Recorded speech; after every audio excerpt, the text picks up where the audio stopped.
हम हैं मैडम के पेट पर हम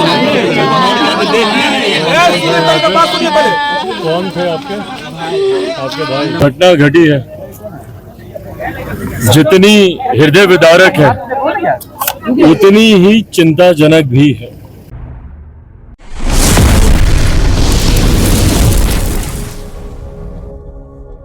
केंद्रीय मंत्री चिराग पासवान हाजीपुर के सुल्तानपुर गांव पहुंचे, जहां बीते 4 अगस्त को कांवड़ यात्रा के दौरान बिजली के हाई टेंशन तार के चपेट में डीजे ट्रॉली के आने से 9 लोगों की दर्दनाक मौत हो गई थी। घटना की जानकारी मिलते ही केंद्रीय मंत्री चिराग पासवान गुरुवार को पीड़ित परिवार से मिलने हाजीपुर के सुल्तानपुर गाँव पहुंचे, जहाँ मृतक के पीड़ित परिजनों से मिलकर उन्हें सांत्वना दी। चिराग पासवान ने कहा कि घटना में जो भी दोषी होंगे उन पर कार्रवाई की जाएगी। वहीं पीड़ित परिवार को सरकार की ओर से हर संभव मदद पहुंचाई जाएगी। वहीं एक मृतक मां ने चिराग पासवान को रोकर गले लगा लिया, कहा आबाद रहा बउआ, हमारला कुछ सोचला, हमारे को बेटवा की नौकरी दे दा, सहारा हो जाई।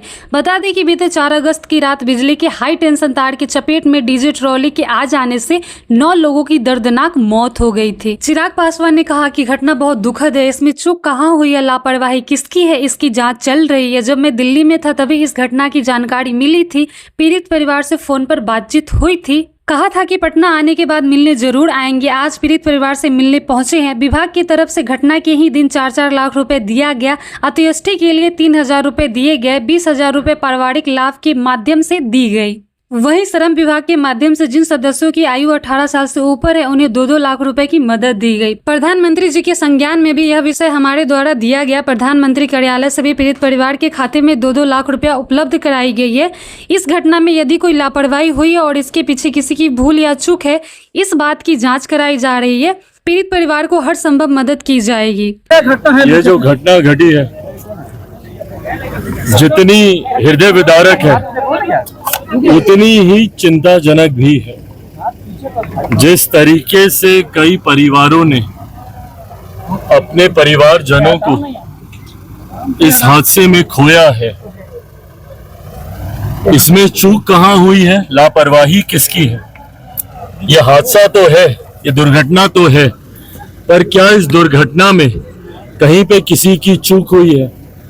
क्योंकि जिस तरीके से परिवार वालों की तरफ से जानकारी दी गई कि सटने के बाद भी काफी समय तक बिजली इसमें नहीं कटी है, क्या इसमें कहीं पे कुछ अधिकारियों की लापरवाही है? ये तमाम विषय ऐसे हैं जिस पर जांच चल रही है। प्राथमिकता जिस रात ये घटना घटी उस रात मैं स्वयं पार्लियामेंट चल रहा है इसलिए दिल्ली में था, पर पूरी रात परिवारजनों के संपर्क में भी था, स्थानीय प्रशासन के संपर्क में भी था और अपनी पार्टी के हर एक नेता के संपर्क में भी था। पहली प्राथमिकता घायलों की जान बचाने को लेकर थी और दूसरी प्राथमिकता जो परिवार के सदस्य गए हैं उनकी भरपाई तो अब कोई नहीं कर सकता, उनकी जगह कोई नहीं ले सकता, पर उनके जाने से जो परिवार में एक आर्थिक संकट आता है उसको कहीं ना कहीं हम लोग जल्द से जल्द पूरा कर सकें। स्थानीय प्रशासन जिसमें डीएम साहब खुद तमाम जिला के पदाधिकारियों के साथ रात भर मुस्तैदी से वो भी यहाँ पर उपलब्ध रहे। तुरंत तत्काल प्रभाव से विभाग की तरफ से जो 4-4 लाख रुपए की राशि दी जानी थी उसको उसी रात आवंटित कराया गया। अंत्येष्टि के लिए 3,000 रुपए जो मुहैया कराए जाते हैं वो कराए गए। 20,000 रुपए की मदद पारिवारिक लाभ के माध्यम से दी गई। श्रमिक विभाग के माध्यम से जो सदस्य जिनकी आयु 18 वर्ष से ऊपर की है उनको 2-2 लाख रुपए अतिरिक्त मुहैया कराए गए। प्रधानमंत्री जी के संज्ञान में भी यह विषय हमारे द्वारा दिया गया। प्रधानमंत्री कार्यालय से भी 2-2 लाख रुपए की अतिरिक्त राहत राशि मुहैया परिवार वालों को उन्हीं के खाते में करवाई गई है।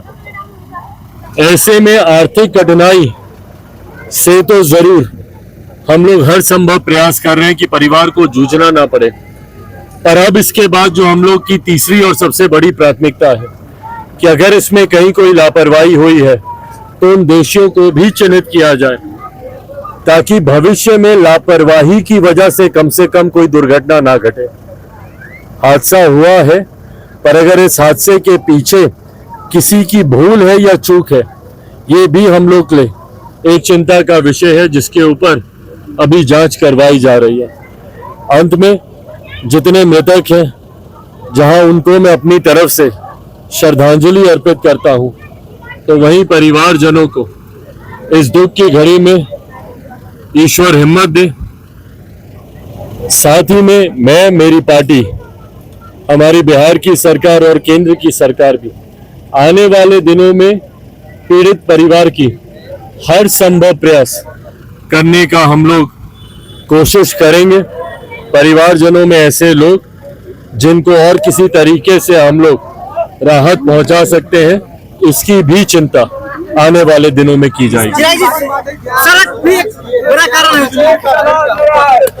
आज स्थानीय प्रशासन के लोग भी यहाँ पर मौजूद हैं।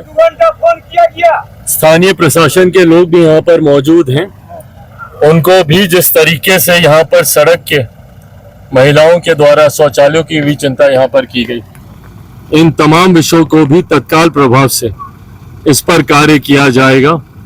और मैं पुनः दोहराता हूं कि अगर किसी की कहीं पर कोई भी लापरवाही हुई होगी तो उसको भी बख्शा नहीं जाएगा। ये आपका घर है, आपका यहाँ ये सड़क का हाल 10-15 साल से खराब है, और इसी सड़क की वजह भी एक कारण बताई जा रही है कि सड़क भी एक नहीं, बिल्कुल, इसको भी जल्द। आज की तारीख में लोगों का आक्रोश भी मेरे संज्ञान में आया है इस बात को लेकर कि सड़क यहाँ पर क्यों नहीं बनी। आज जब मुझे ये जिम्मेदारी यहाँ के स्थानीय सांसद के रूप में मिली है, सड़कों का निर्माण सुचारू रूप से गांव-गांव को मुख्य धारा के साथ जोड़ा जाए, ये मेरी प्राथमिक सोचों में से। जमुई में भी इस बात को मैंने सबसे ज्यादा प्राथमिकता दी थी, यहाँ पर भी इसको दिया जाएगा। कई ऐसे आवास भी सामने आए हैं जिनका निर्माण नहीं हुआ है। कैबिनेट की पहली बैठक में ही हम 3 करोड़ नए इंदिरा आवास के घरों के निर्माण की स्वीकृति हम लोगों ने दी है। उसके तहत भी जितने आवासों का निर्माण यहाँ पर बाकी रह गया है, उसको भी जल्द पूरा कराया जाएगा।